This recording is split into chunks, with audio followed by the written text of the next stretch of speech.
بچه‌ش هم کنارش نشستن، شیشه رو بالا کشیده، خودش هم آوازخوانی میکنه همراه نوار، پا رو گاز گذاشته، هوای خنک داره میره.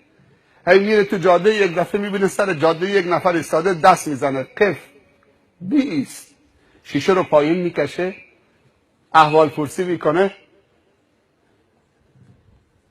اون کسی که سر جاده ایستاده دست زده به صاحب ماشین میگه خذنی معک، نمیشه منو سوار کنید با خودت، تو راه ایستادم سر جاده، منو با خودت سوار کن. میگه من انت، تو کی هستید؟ میگه انا ریال، من ریالم، چون قطر ریال داره دیگه. انا ریال، ریال قطری. ماشاءالله ریال، ارکب، یا سوار شو. ریال سوار شد، کم کم داره شنگول میشه، شیشه رو بالا کشید، خیلی خوشحاله. همجور میره آواز میخونه جلوتر، یه نفر دیگه ایستاده دست میزنه قف، شیشه پایین میکشه، میگه خذنی معک، نمیشه منو با خودت بگیری سوار ماشینت کنی؟ میگه من انت، تو کی هستی دیگه؟ میگه انا دلار، من دلارم. ماشاءالله دلار. ریال آمد، خوشحال شدیم. حالا خود دلار دیگه خودت میدونی دلار چقدر قیمتشه. دلارم سوار شد، شیشه رو میکشه بالا، حالا دیگه فول به اوج رسیده دیگه، داره آواز میکنه، ویراج میده، نیم کلاش میکنه، نمیدونه چه کار بکنه. رفت جلوتر، یه نفر ایستاده دست زد قف، شیشه رو پایین کشید، گفت خذنی معک، منو با خودت سوار کن. گفت من انت، تو کی هستی؟ گفت انا دنیا، من دنیا هستم، همه چی تومه، من کل دنیا با همه زرق و برقش آمدم به سوی تو، منو تحویل میگیری؟ آقا من کیم که سرکارخانه دنیا رو تحویل نگیرم؟ شما با این همه آرایش و این همه زیورالات و این کمربند طلا، خودش دنیای ارزش داره. نگاه کرد که جا نیست تو ماشین، به زن و بچهش گفت برید صندوق عقب، خانم دنیا میخواد کنار دستم بنشینه، بغل دستم. بفرما خانم. حالا خانم دنیا نشسته کنار دستش، این عطر و کلمش دیوانش میکنه،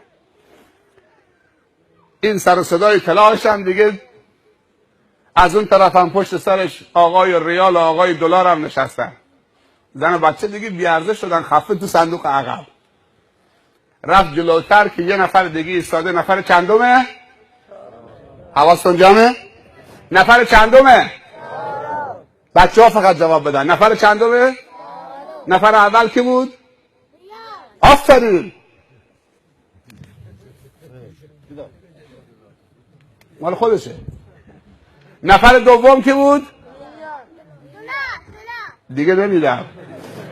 خیلی زرنگی، عالم میشه این، یه کاری میشه انشالله.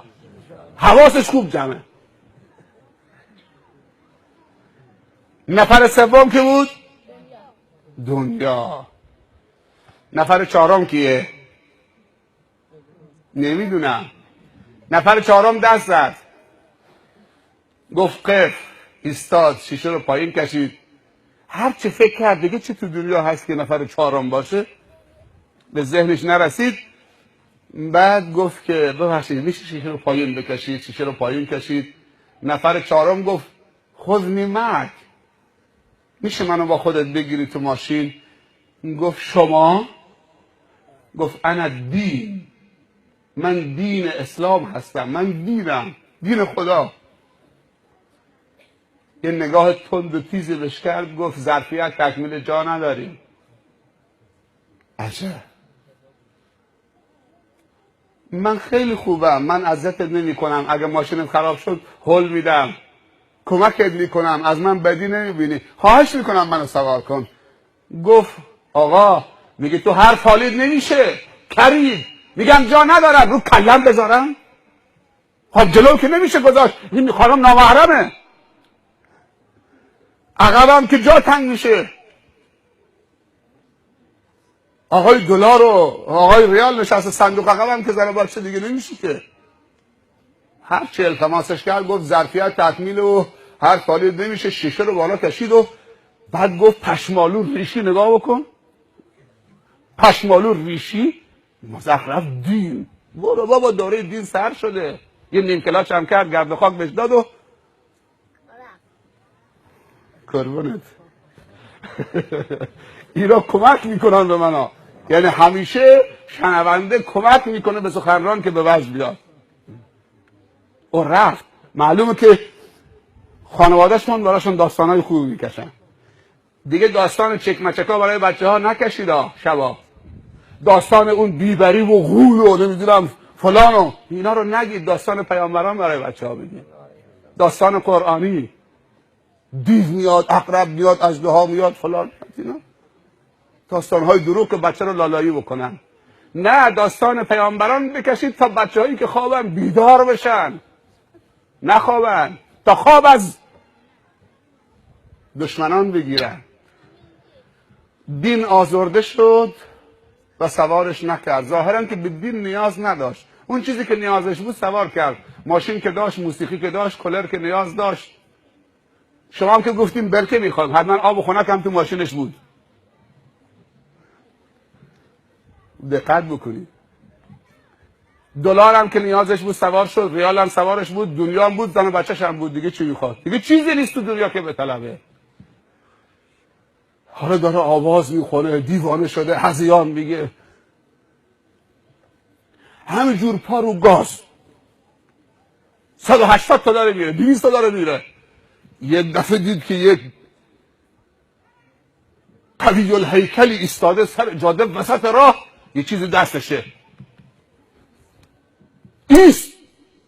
این دیگه نمیگه ایست خذنی معک، ایست قف. با قدرت میگه، خیلی هم قویه. ترمز زد، ایستاد. شیشه رو بکش پایین. شیشه رو پایین کشید. گفت اینا که سوارن. گفت آقا کی باشه؟ درست صحبت کن.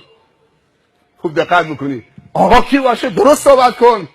اینا کی باشن چیه؟ گفت منو نمیشناسی کیه؟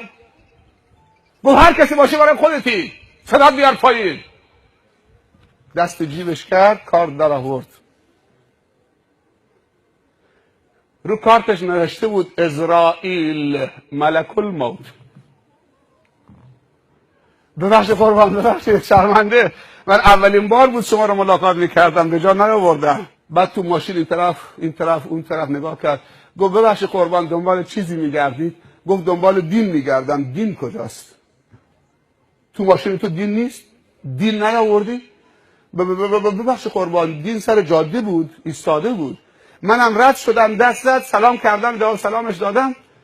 گفت که منو برسون. گفتم فعلا الان جا تنگه، من مسافرها رو خالی میکنم به خاطر که به تو فشار نیاد. شما زیر این درخت بیستی، من سریع برمیگردم دنبالت. اگه اجازه بفرمایید قربان اینا رو پیاده بکنم برم دنبال دین. گفت وقت تمامه، لازم نکرده دین بیارید. اجل تو رسیده، خدا منو مأمور کرده که بدون دین قبضه روحت بکنم. دلار داری، ریال داری، دنیا داری، زن داری، بچه داری، ماشین داری، هوای خنک داری، کولر داری، آب یخ دارید، موسیقی دارید، ماشین آخرین سیستم دارید، شهرت دارید، پول دارید، همه چی دارید، ولی دین نیست تو ماشینت، همراهت نیست. اجلت رسیده، من مجبورم که بدون دین قبض روحت بکنم. هر چی التماسش کرد گفت فایده نداره. دین نیاز ماست، همه چی درست میشه.